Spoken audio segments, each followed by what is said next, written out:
Amigas, amigos, seguimos con más. Son las 8 de la mañana. Vamos a continuar ahora con Gaby Arellano. Gaby es además presidenta de la Subcomisión de Asuntos Fronterizos de la Asamblea Nacional, elegida en 2015. Y con ella hemos querido conversar porque hizo un trabajo reciente, de hecho está llegando, me estaba comentando antes de entrar al aire, que estuvo toda esta semana en la zona fronteriza, ¿no?, entre Ecuador y Colombia. Coméntanos acerca de este trabajo que realizaron allí y cuál era el objetivo como tal, David.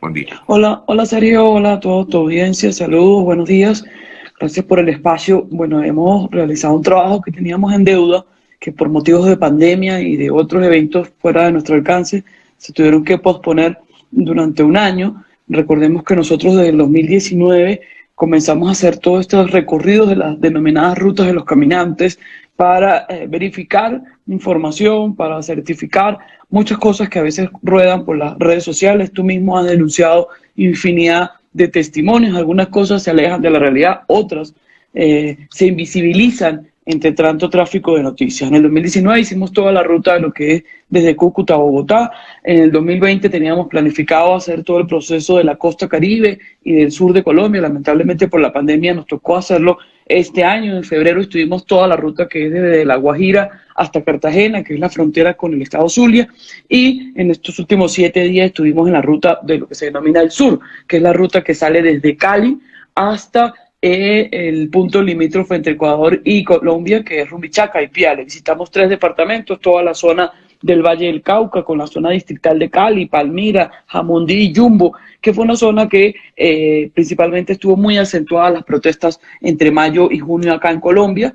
Luego caminamos hacia la zona del Cauca, que es Popayá, que es una zona que históricamente ha estado muy porosa por los grupos insurgentes o irregulares, donde los cultivos de la droga tienen mucha presencia, y luego llegamos al departamento de Nariño, su capital Pasto y su punto fronterizo de Ipiales. Fueron 7 días de recorrido en carro, haciendo estaciones, parando, viendo lamentablemente este flujo de caminantes que no se ha detenido ante la pandemia. Te iba a preguntar eso, Gaby, o sea que vas por la calle y por las carreteras y ves a la gente caminando todavía. Todavía. Sí. Increíblemente, aunque la pandemia pareciera o parecía que había disminuido ese flujo, la pandemia lo que hizo fue invisibilizar más ese flujo, porque ese flujo no se ha detenido y que sigue. Para nada. A pesar del cierre de las fronteras, o más bien esto es lo que... Es que allí es donde están las cosas que descubrimos en esta ruta. Primero, es una ruta muy fuerte en temas climáticos, porque es una montaña que sube, baja, entonces estás a temperatura de 35, 40 grados y en 2 horas cambias y estás a 9, 8 o 3 grados cuando llegas a Ipiales.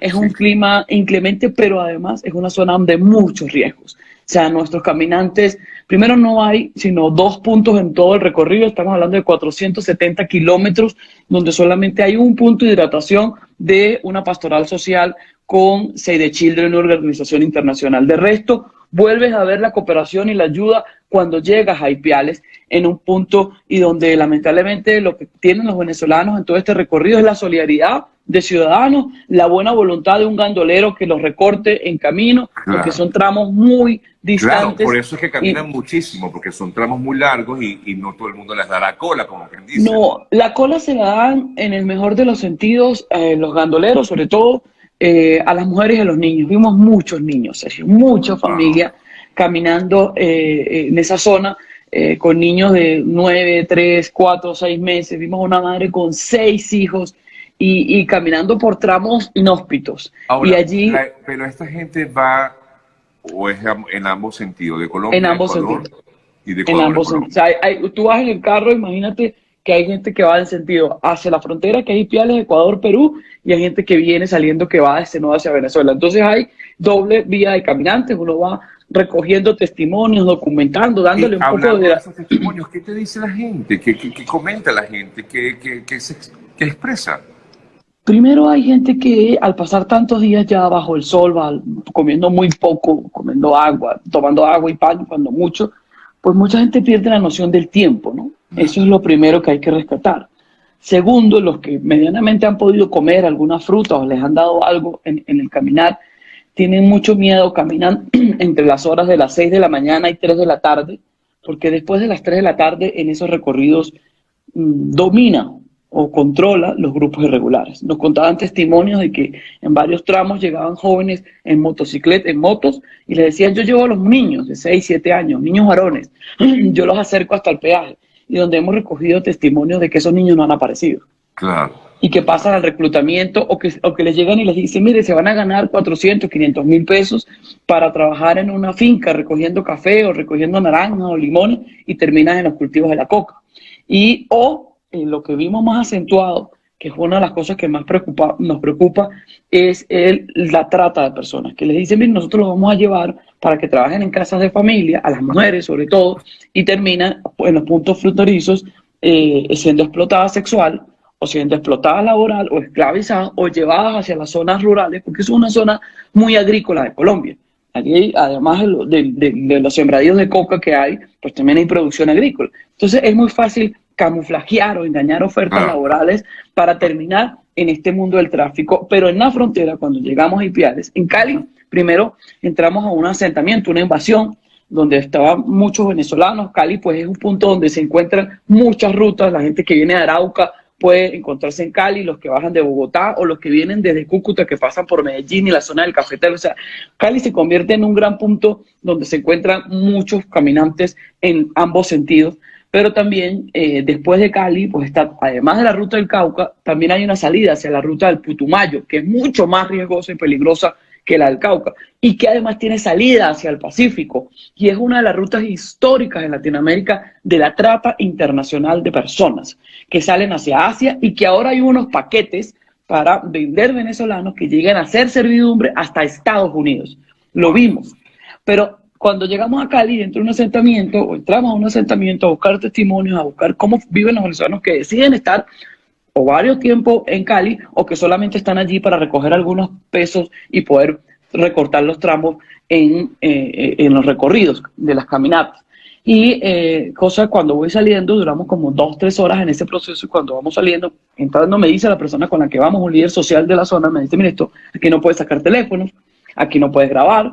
Yo, bueno, entiendo, zonas vulnerables y pobres, pues eso se repite mucho en cualquier parte de América Latina, pero cuando vamos saliendo, me dice un muchacho, hola Gaby, ¿cómo estás?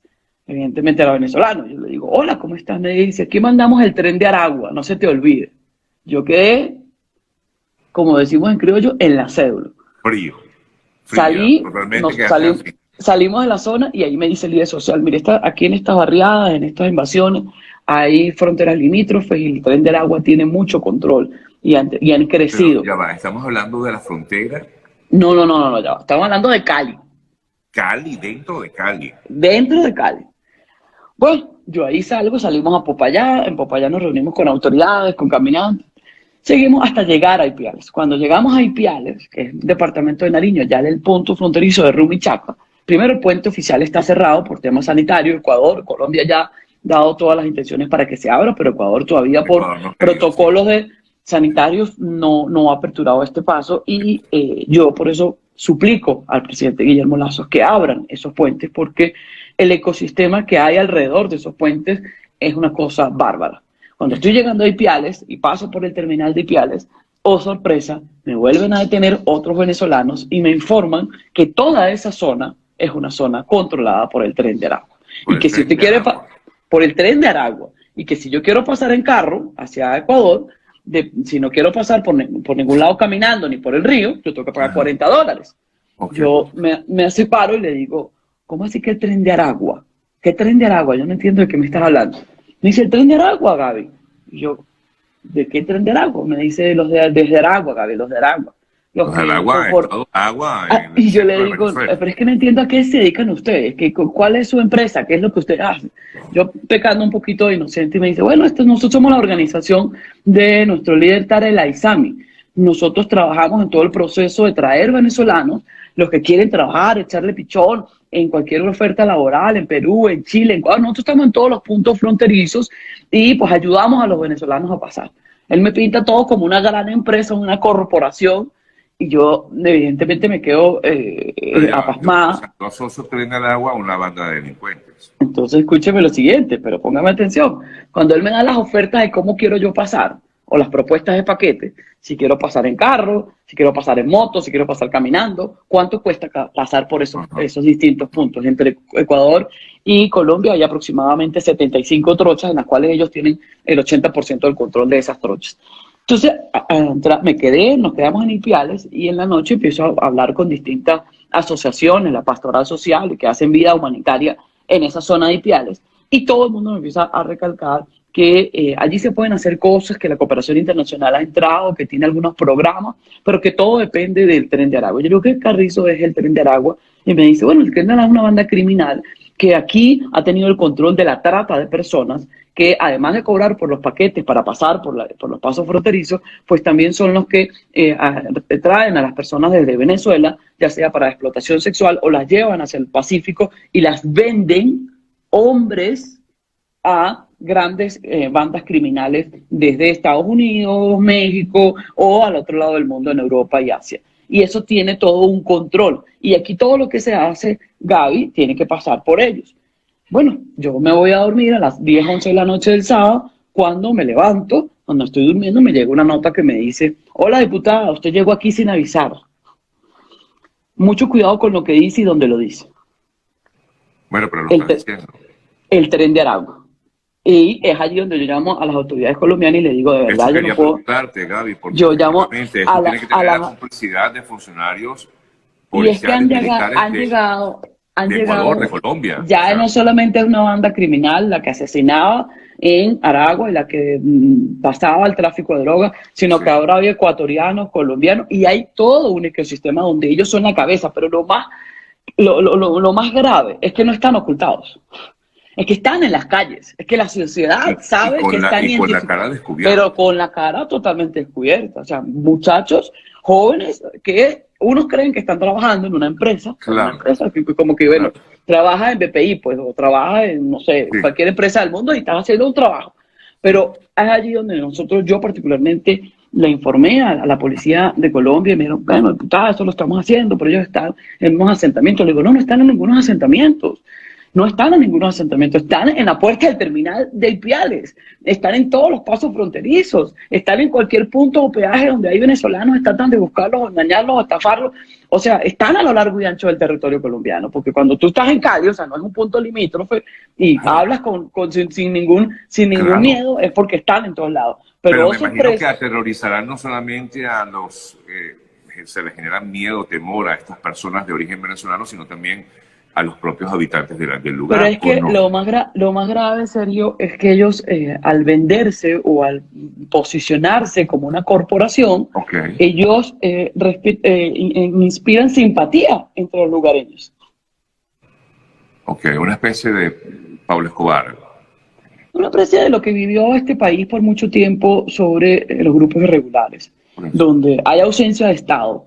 Sí. Porque eso es lo que demuestra que hay ausencia de Estado, pero que no solamente es Colombia, que es Ecuador, que están en los puntos porque conseguimos testimonios, que resguardamos sus nombres, porque evidentemente aquí todo el mundo corre riesgo, que los llevaron y los trajeron hasta Perú, hasta Chile, hasta Argentina, o sea, toda nuestra frontera de Sudamérica. O sea, el Tren de Aragua ya no solamente es esa banda criminal de Aragua, que todos tenemos en nuestro imaginario, sino que ahora es una corporación transnacional que su principal fuente de ingreso es el narcotráfico y la trata de personas venezolanas. Es allí donde tú, que tantos venezolanos te escuchan y te ven dentro. Esto es extremadamente grave. Y extremadamente grave. A mí me lo han dicho. Además, continúan haciendo esto. Digo, las personas, entiendo la desesperación de cada uno.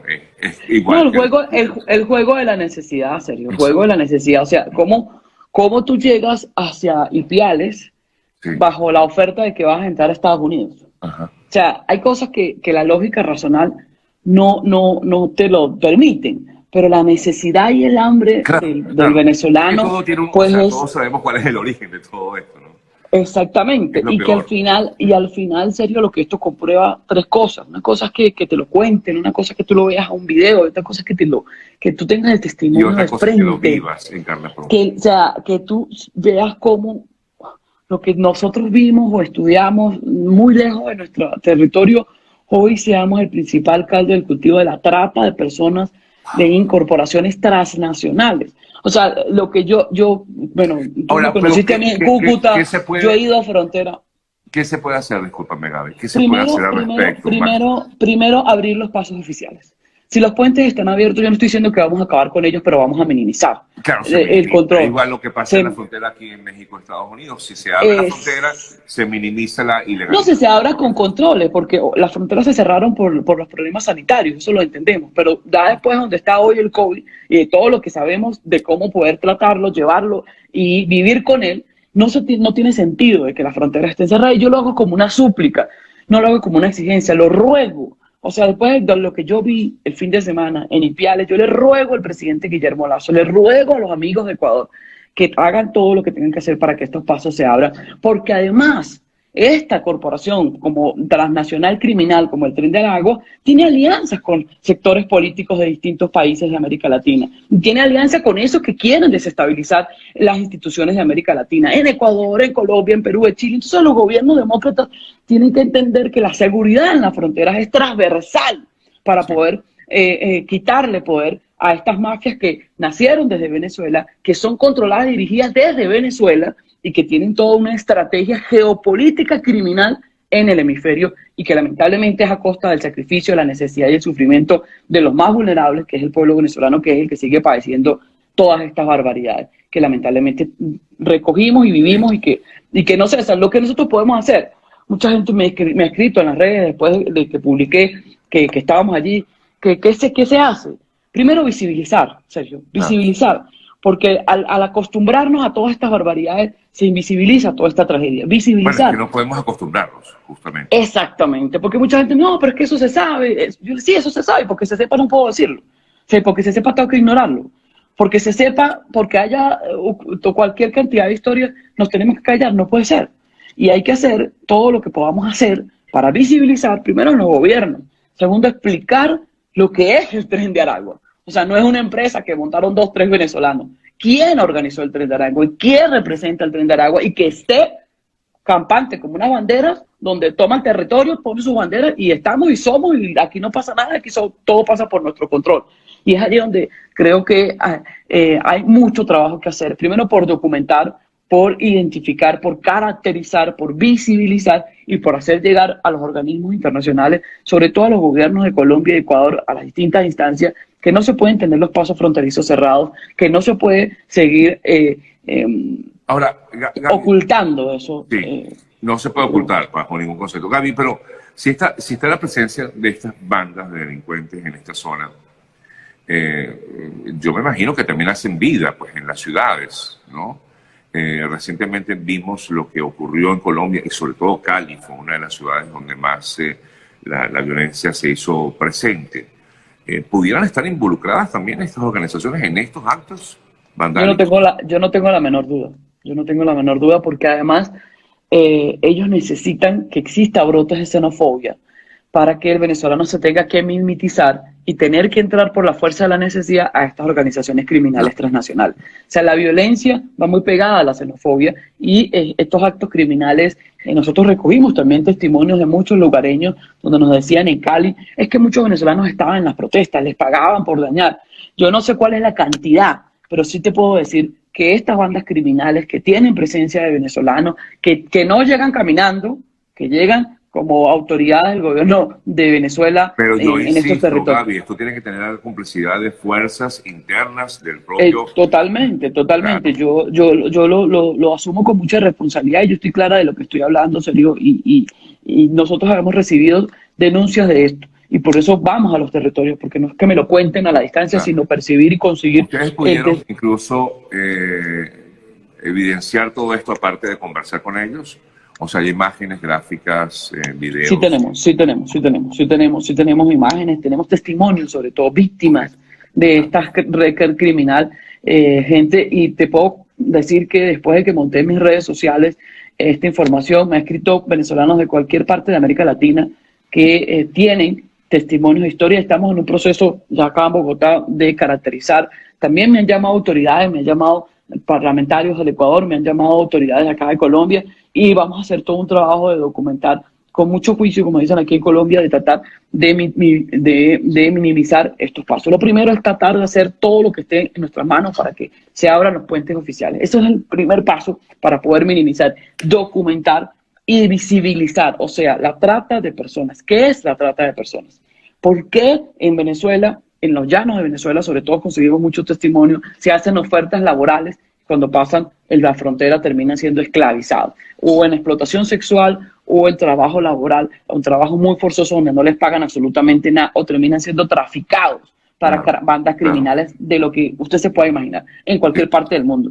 Porque la salida de esa zona, la cercanía hacia el Pacífico, la hace mucho más peligrosa, y donde hay red y la haces de manera mucho más allá de América Latina. Entonces, creo que lo primero es visibilizar, lo segundo es documentar y denunciar ante los organismos de cada uno de los gobiernos locales. Nosotros nos reunimos con responsabilidades de los alcaldes, de las gobernaciones, de los departamentos. O sea, que los alcaldes, los gobernadores y hasta me imagino que la presidencia de Colombia está al tanto de todo esto. Yo no he hablado con la presidencia de Colombia, estoy haciendo todos los oficios para llevar estos documentos a la canciller, a la doctora Marta Lucía, al ministro de Defensa. Estoy haciendo todo ese trabajo y lo voy a llevar hasta, para que no se diga, no lo sé. Porque yo no voy a decir, lo saben o no lo saben. Yo le voy a entregar, mire, yo vi esto, yo conocí esto, yo documenté esto.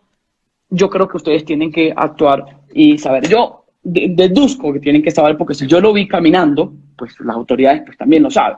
Lo que hay que ver es al nivel a lo que eso ha llegado, y que no se puede quedar eso en el silencio y no se puede quedar invisibilizado. Hay que visibilizar, hay que documentar y sobre todo decirle, Sergio, aprovecho tu espacio, a los venezolanos que están en el territorio, a ustedes venezolanos que me están escuchando en el mundo, que tienen familia en Venezuela. La decisión de salir del país es una decisión muy fuerte y no se puede tomar a la aventura. Y no se puede tomar a la aventura, pero tampoco se puede caer en ofertas engañosas, porque abundan en Venezuela ofertas laborales engañosas. Ese cuento de vamos, te llevo a Colombia para que ganes $1 millón de pesos, eso es mentira. No se vayan a otro país sin tener redes de apoyo, no se vayan a otro país sin saber con quién van, sin saber por qué van. O sea, yo sé que es difícil lo que estoy diciendo y nadie toma esta decisión porque quiere ni porque le parece chévere, sino por la necesidad. Pero no, la desinformación es la principal arma para estas bandas criminales. Estemos informados y tratemos de documentarnos con las personas que están al otro lado de la frontera de cómo poder hacer estas rutas, en qué horarios, tiempos y espacios pasar, porque hay muchos peligros. Están los peligros que hay cada día más para los refugiados, los caminantes, los venezolanos más vulnerables son exponenciales con todas estas bandas criminales que no solamente son de venezolanos, insisto, son corporaciones que tienen de todas las nacionalidades. Ahí no se distingue si eres colombiano o venezolano, hay de todo allí. Sí. Gaby, una de las preguntas que siempre uno se hace cuando ocurren estas cosas, sobre todo con los migrantes en Latinoamérica, en la parte de Sudamérica, recientemente hubo una importante reunión de donantes justamente para los migrantes venezolanos. ¿De qué manera? Porque se habló incluso de una cantidad exorbitante de dinero. ¿Ese dinero puede llegar a estas personas?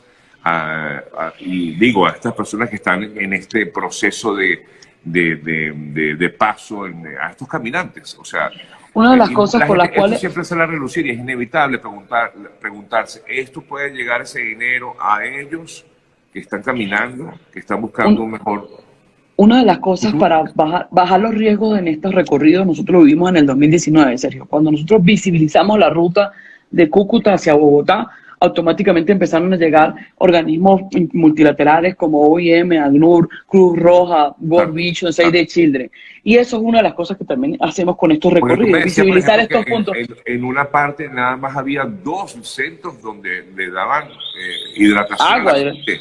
Pero la presencia de estos puntos de caminantes, como se le conoce en el término de las organizaciones internacionales, que solo la vimos alrededor de Palmira, que no la vimos en Cauca, no la vimos en Nariño, sino ya en el punto de Ipiales, pero son muy pequeñitos.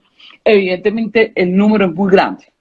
Aunque estos donantes, estos eventos de donación dan cifras gigantescas, la deuda y el impacto económico de la llegada de venezolanos a América Latina es inmensa. Los huecos fiscales que hay en Colombia, porque los conozco, en temas de salud y educación, son inmensos. Pero sí se puede hacer más sí se puede hacer más. Primero, se tiene que minimizar los procesos burocráticos de los organismos internacionales. Segundo, tiene que haber un reconocimiento territorial, tiene que salir, nosotros con mucho respeto le tenemos mucho agradecimiento al gobierno de Colombia, pero tiene que salir toda esta ayuda del tema de Cancillería y Presidencia y bajar más a la municipalidad, porque el venezolano no llega a la puerta de Cancillería, el venezolano llega a la puerta de la alcaldía, en el mejor de los casos, y son los territorios los que no tienen los recursos. Es allí donde también en la documentación parte por decirle a los organismos multilaterales que deben hacer presencia. Pero yo sé, y lo sabemos también en serio, que esta zona de Colombia históricamente ha sido controlada por grupos irregulares y la presencia de organismos multilaterales no es tan sencilla como en la zona de Bucaramanga, por ponerte un caso. Y es allí donde hay que hacer todo el trabajo. ¿Sí se puede hacer más? Sí. ¿Se puede optimizar esos recursos? Sí. ¿Se tiene que bajar en los procesos burocráticos? Sí. ¿Que eso está en manos de organismos multilaterales como OIM, ACNUR, UNICEF?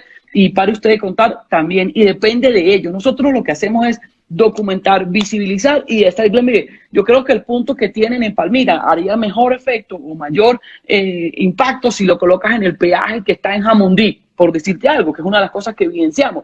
Y si multiplicamos, en vez de 2 puntos, tienes 6 puntos, pues evidentemente minimiza los riesgos de secuestro, explotación y todo este ecosistema de mafias que existe en esa zona. Sí se puede hacer todo lo que está. Los hay, por lo menos aquí en Soacha, en Bogotá, hay puntos, pero la zona donde más riesgo hay, pues evidentemente donde más hay que colocar estos puntos de caracterización. Y otro de los temas, Sergio, es que el número de venezolanos en el registro oficial siempre es inferior, porque la mayoría de los venezolanos no pasan por los puntos migratorios, y más en el proceso de pandemia, el número ahora no, porque antes de la pandemia, pues la gente estaba, la foto estaba en los puentes. Ahora esa foto se perdió, no hay un flujo grande en los puentes, sino que se dividió, se sectorizó en las distintas trochas, ya sea por la frontera con Venezuela o sea en los distintos puntos fronterizos de América Latina. Entonces, por eso decimos, ya medianamente entendido el COVID-19, hay que abrir los pasos oficiales para minimizar estos grupos irregulares que existen en las fronteras, en las distintas fronteras, y poder, si están en los puntos oficiales, puede la cooperación, Unión Europea, Estados Unidos y toda la demás cooperación, pues hacer mayor esfuerzo y mayor trabajo para, primero, dar hidratación, dar información y sobre todo dar las herramientas al venezolano, porque como te lo dije al principio, Sergio, muchos de estos venezolanos no tienen ni la menor idea. Hay muchos que se pierden en la ruta de Cali, creen que van hacia Perú y le están dando la vuelta a todo el distrito de Cali, porque ni siquiera la direccionalidad sabe. Nosotros hicimos un pequeño mapita, dejando, mire, si usted está en aquí, pasa hacia esta ciudad y esta ciudad pasa hacia la otra, y hay rutas y hay vías grandes, y hay pequeñas vías pequeñas, la mala palabra, vías pequeñas, y la gente cuando le veía el mapa a uno decía, ay, gracias, no sabe lo que me ayuda porque tengo 3 días y siento que estoy caminando lo mismo. O sea, una simple información. Por eso visibilizar e informar es trascendental. Documentarse entre las familias, porque entre todas las familias venezolanas hay migrantes. Unos que están afuera, unos que están adentro y unos que lo están pensando, si salen o no salen. Entonces esa discusión no hay que dejarle eso como la educación sexual, no hay que omitirla, al contrario, hay que llevarla al seno de la discusión familiar y documentar esto y visibilizar. Mire, si haces esto sin información, pues estás siendo presa de todas estas mafias. Si lo haces medianamente informado, pues reduce los riesgos. Riesgos siempre va a haber, pero sí se pueden reducir y sí puede la cooperación internacional hacer más presencia. Evidentemente hoy las cifras de los organismos multilaterales, de las donaciones que se recogieron, siguen siendo pequeñas para el número y el impacto, sobre todo porque el registro oficial que tienen los gobiernos es menor al real, porque insisto, los venezolanos, la gran mayoría de venezolanos que ha salido el último año no ha pasado por los puntos migratorios. Cada vez es mucho más difícil tener cédula de identidad o pasaporte, es un lujo total. Entonces, pues evidentemente los venezolanos no pasan por los puntos migratorios, allí donde debe haber mayor fortalecimiento a los organismos no gubernamentales, a las asociaciones civiles, que también hay que recoger. Por lo menos en Ipiales conocimos de organizaciones civiles de venezolanos, que con mucho esfuerzo, que con pocas herramientas tratan de orientar y ofrecer, pero están enfrentando a bandas criminales que sí tienen los recursos, que sí tienen las capacidades, que sí tienen las redes, y que lamentablemente los organismos multilaterales no están haciendo un contrapeso real, y los gobiernos locales pues se quedan realmente presos de estas mafias internacionales. Debo concluir. Gracias, Gaby. Gracias a ti por el espacio e informarnos, y gracias por visibilizar siempre la tragedia de los desplazados forzosos venezolanos. Fuerte abrazo, Gaby, a nuestra invitada, Gaby Arellano. Además, es presidenta pues, de la Subcomisión de Asuntos Fronterizos de de la Asamblea Nacional elegida en 2015. Una pausa y ya venimos con más.